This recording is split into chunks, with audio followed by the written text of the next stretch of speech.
this is how you're going to add a PDF document in Hostinger Website Builder. First, you're going to open the Website Builder editor, which is builder.hostinger.com. And then from there, you're just going to choose the website that you want to add a PDF to. Now from there, you're going to click on Add Elements right here at the left side corner or the left side panel.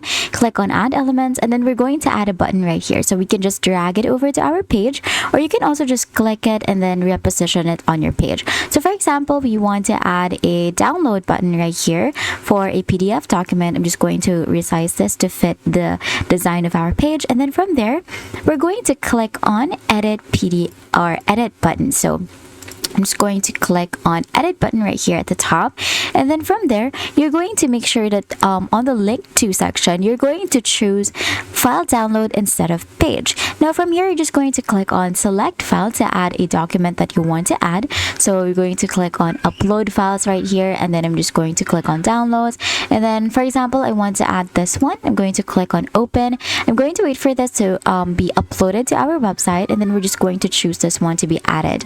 Going to click on select, and then once our customers or our reviewers click on this button, they will be able to download this file that we have just added. So we're just going to click on preview, and then we're going to see how it looks like. So we can just click on this button right here, and then as you can see, it takes us to this download right here, and it's it. That is how you can add a PDF document in Hostinger Website Builder. If this video helped you, please don't forget to like the video and subscribe to the channel for more videos like this.